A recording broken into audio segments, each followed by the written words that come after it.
Hello, everybody. Okay, I think I'm live. I thought I started the live a minute ago and I wasn't live. So here we go for a restart. Anyway, I apologize for the technical difficulties. Facebook Live has changed the way they do it. So I'm learning. I'm learning. Anyway, so how are all of you doing? Are you surviving? Had you told me early March that I would not be going to church for Easter Sunday because my church was shut down, or that I may not see my son get to walk across the stage for high school graduation, I wouldn't believe you. Everything has changed in an instant. It's kind of crazy, isn't it? I don't know. I'm seeing a lot of posts about what people want to do when they get out of quarantine. So let me ask you, what are you most excited to do after quarantine? Let me know in the comments. I'm very curious. I had a friend said she posted that she and her husband, they already have their date planned. They know where they're going to eat. They know what they're going to eat. They know what they're going to drink. And she's even picked out the outfit. I had to laugh. I thought that was too cute. So what about you? What are you longing to do once you get your freedom back? Very curious. I think like going out to a restaurant on a date with my husband or going out to eat with friends sounds really nice. Like just being able to see people and being out in public, that sounds amazing. I don't know about you, but if you're a mom out there, you might you might feel me on this. I feel like all I'm doing is cooking, cleaning, load the dishwasher, unload the dishwasher, and repeat like if, any given day. Um, it's hard. Okay, Cody, he says go out to dinner and a movie. Yes, a movie. Yes, yes. That's another thing that we're not able to do. That's a good one, Cody. Yeah, in fact, Cody and I were going to have dinner a few weeks ago, and that had to get canceled. So we can reschedule that dinner. Would be exciting, I think, to me. Um, so, and also, like, I was curious, like, what is everyone's greatest challenge right now? Some moms, it's they, constantly in the kitchen, cooking, cleaning, and on repeat. What are they serving their kids? But I'm just curious, like, so everyone, let me know what your challenge is. I mean, some of you don't have kids, so I'm curious what your challenge is.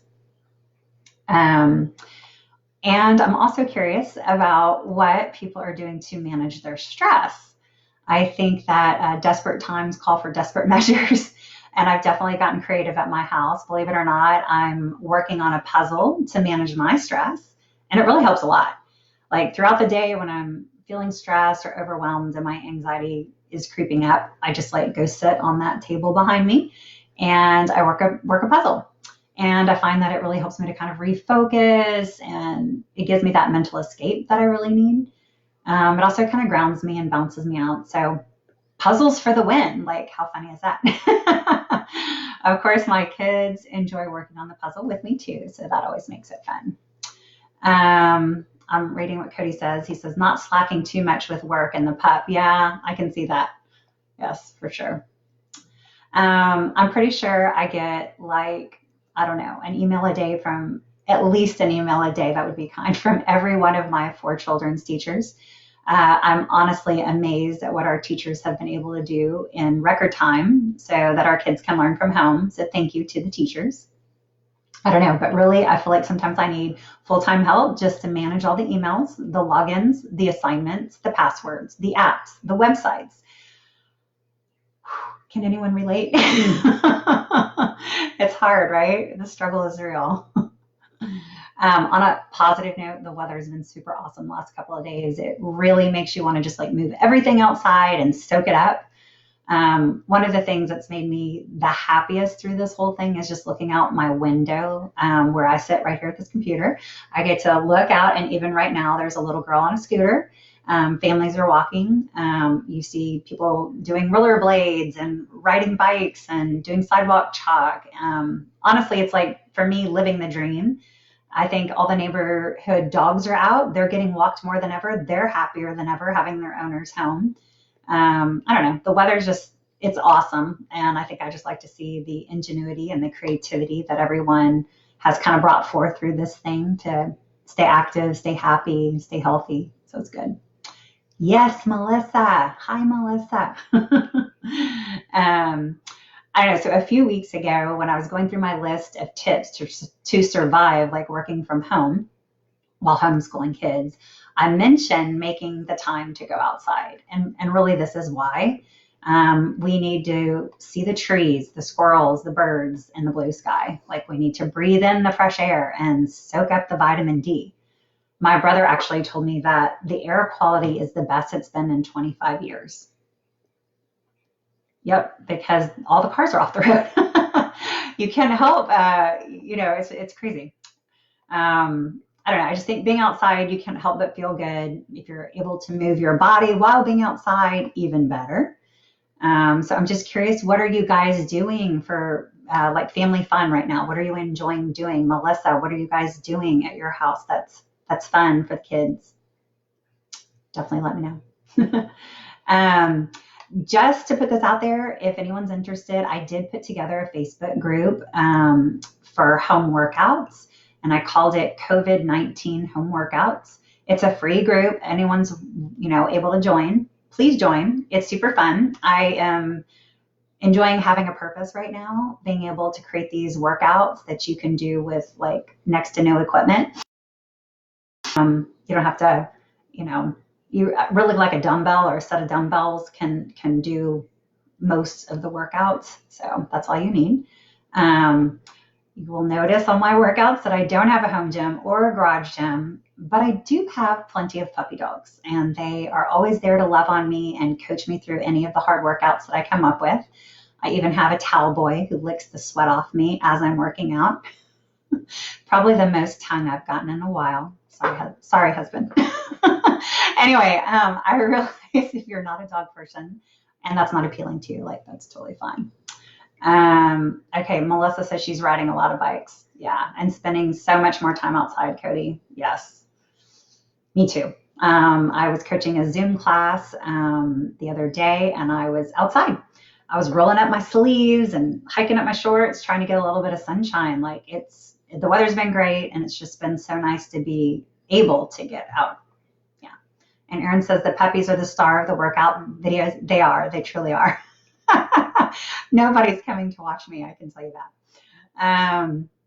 Anyway, I think it's been amazing though, like just how much I can make my muscles burn and work up like such a sweat, with very little equipment. I think I'm sore almost every week, and so I'm doing something right. I think that's been pretty cool to see, is that you can get creative with your fitness routines, and I've been enjoying the variety. Just different movements has been fun. And it's been nice to like take everything outside these days and just enjoy the cooler temperatures. I've been programming a lot of runs because why not? It's not 100 degrees outside. We have no excuses. Better to run. Yeah. So I'm curious of anyone out there, do you know of anyone that has the coronavirus? So answer in the comments. I'm just curious, or how many of you have loved ones that are working on the front lines of this thing? I know it has a little bit of a lag, so I'm kind of waiting for people to make their comments. One of my clients works as an ER nurse. She's married with 4 children, and I've had the honor to talk to her as she has been struggling to fight off all the stress, all the worry, all the anxiety, the exhaustion from serving on the front lines of this thing. I honestly can't imagine coping with the added layers of stress and anxiety that she has on her plate right now. I mean, can you? Dang. Yeah. So, I think that it's important for us to like just take a minute and thank our healthcare professionals out there who are on the front lines of this thing. I don't think we're telling them thank you enough, but also thank you for your courage, to step outside of yourself to help other people. That's really big. Yeah. We appreciate all your tireless efforts right now. And I just want to say, Lord, keep them safe, please. And guys, let's continue to pray for them and for our world and all those impacted. Let's continue to choose peace over panic and faith over fear. I just want to have us all band together and provide hope. And really that's the purpose of today. As many of you know, the devastation of COVID-19 reached my family week one. My husband was called into work to discuss marketing plans during these uncertain times, which was really code for, hey, you're laid off and we're just going to give you a week's pay and no health insurance, which was a big blow. And really, this is the irony, is that it came moments after my post on social media to encourage everyone to choose peace over panic and faith over fear. And I posted on it, not, to get sympathy or attention, but to communicate that this thing's real. Like it's taking root. The effects, they're there. Week one, because that was pretty quick. After telling my children about the job loss and trying to absorb what this means for my family, I immediately thought of that post. God was putting me to the test. I really could almost hear him saying, Julie, it's time to practice what you preach. Choose to believe that I'm in control and that I have a plan. And God doesn't want us to live in fear. At the end of the day, it's a choice, faith or fear. This has definitely been a test of faith for me and my family, but we're choosing faith moment by moment, day by day. So I think we need to join together and choose to shelter in place while dwelling in the shelter of the Most High. That's our goal. For my client on the front lines, face to face with this virus, she's dealing with overwhelm. Implementing new hospital protocols surrounding a deadly virus and working out the kinks is a lot to handle for anyone. She's found herself giving into temptation, enjoying like some not so healthy foods at work more often than she cares to admit. For many, the added layer of stress and anxiety has triggered some not so desirable habits. If this is you, you're not alone. People are consuming more alcohol, biting their nails, binge watching Netflix, and stress eating like the food supply is going to dry up tomorrow. I'm sure you can relate. I'm sure you're struggling as much as I am. It's a lot, right? I like to jokingly say that it's the COVID-19 added pounds of, stress and anxiety. It's kind of like the freshman 15, but 19. Anyway, for my client, she was able to create a new routine with my help, one that we hope will give her more peace in the storm. When she's at work and tempted to eat all those great treats that are around her that people keep bringing in, instead of giving into the temptation, she's going to resist the urge and follow a new routine. So this is what we decided to do, is that she's going to walk away, toss up a prayer, chug a glass of water, and then go sit somewhere and just do some deep breathing. Reminding myself how good it is to take a breath right now. After 2 minutes of breathing, she's going to pop in a piece of gum and wait 15 minutes. If at the end of 15 minutes she's still hungry, she will choose to eat something that she brought with her. But the goal is just to create some new habits. We only have so much self-discipline available each day. For some of us, we're using it up during the day trying to homeschool the kids without losing our minds. For my client, just keeping her nerves under wraps all day while she's battling this thing is the challenge, right? No wonder, when special treats are offered, she has trouble walking away. Not a surprise there. She's used up most of her self-discipline just showing up, just pushing through her own fears. The good news, guys, is that God is there for us. And we're infinitely more capable than we give ourselves credit for or than we know. One of the hardest things for us to do is to seek him when we need him. Often we're driven to earthly things to try and comfort ourselves. Food, drink, sex, spending, chocolate, you name it, right? But Joshua 1:9 says, "Have I not commanded you? Be strong and courageous. Do not be terrified. Do not be discouraged, for the Lord your God will be with you wherever you go." Let that sink in. We're told to cast our anxieties on him because he cares for us. We are told to cry out to him in our time of need and that he will be there. We are told not to fear because he is with us and he will help us in difficult times. So then let me ask you, like, why do we try to comfort ourselves and other things, guys? Easy answer, because we're human, right? So offer yourself a little mercy and grace, a little compassion during these hard times. I mean, we're all doing the best we can. But like anything else, we must develop a habit around seeking God's word and praying in the midst of pain and uncertainty. I know it feels like there's a lot beyond our control right now, but let's choose to use this time wisely and to cultivate new habits in the process. We've got to like flex our spiritual muscles and build routines around taking care of our spiritual and emotional needs. Discipline is a habit we must work to strengthen. And as a coach, I'm in the business of helping people get unstuck.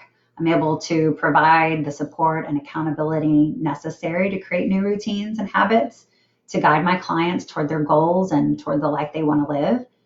So I just want to tell you guys, if anyone out there needs help, please reach out. I'm offering my services complimentary, a complimentary discovery session that I can help you kind of uncover where you're stuck and what's holding you back.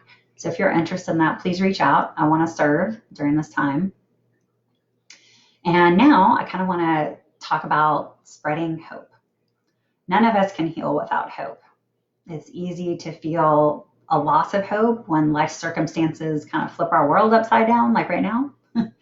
But we have to find a way to stay positive and turn our lemons into lemonade, right? We have to look for the silver lining or the paradoxical gifts in the midst of the storm. There's always an upside, guys, if you're willing to look for it. That's the key. So get outside. Again, like each day brings new hope. Watching a caterpillar make a chrysalis, which there's a lot of that going on right now, which is fun to watch. Or a mommy bird feed a baby bird, or a flower bloom. Like all those things remind us that new beginnings and hope are all around us for the taking, right? I just want to urge you to like practice gratitude. That helps you to gain like a new, healthier and happier perspective on what's going on around you. Practice writing these things down in the morning or before you go to sleep. Share them at the breakfast or dinner table with your spouse or your children. Whatever you focus on grows, and we want to grow grateful hearts. We have a lot to be thankful for. Focus on the possibilities and let a spirit of determination and enthusiasm guide you. There's so much in our future that we can look towards and get excited about. Big one, practice random acts of kindness. They are sure to bring joy your way. Trust me. I guess it was yesterday afternoon. I had a neighbor and or someone that lives in our neighborhood bring their child over, and they drew with sidewalk chalk, "Hi Abigail," to my youngest daughter, and just what a like blessing that was to. And I saw them out on the street while I was working, but I was busy, so I didn't like stay focused on it. But this morning when I walked outside to take the dogs on a walk, I saw the little message, and it just brightened my day. And it's not even for me, it's for my child, you know. But those little tiny seeds, they plant joy and do a lot for the community right now. So kind of find ways that you can do that. Hope is trusting what lies ahead. So, you know, our goal is to find those ways to plant the seeds of hope and optimism, and kind of grow that in our communities. I think I mentioned a few weeks ago, I think I even got a little emotional, but a little hope goes a long way. One of my good friends from junior high saw my post about my husband losing his job, and she organized a Zoom call for all of our high school friends so that they could help encourage me. And it was so sweet, like such a precious time. My heart really, I still smile and sing my heart still sings when it thinks of that. So find ways, guys, to make a difference right now. You know, reach out to the people on the front lines. You know, send them some love, a card, a thank you. It goes a long way. So I want to ask you guys how you can plant seeds of hope in your community during this pandemic. So I want to know in the comments like what you're going to do. I'm going to see. Oh, Sandy. Hi, Sandy. I had to scroll down to see you. Oh, yeah. Weather is awesome for running. Um, and Cody says no, he doesn't know anyone that has coronavirus. I only know one person that had it that lived in Houston. They don't have it anymore. Hi, Nikki. I like your happy faces. Thanks everyone for tuning in, for joining me today. I just wanted to like spread a little joy, a little hope your way, and let you know that I'm here for you and give you some words of encouragement.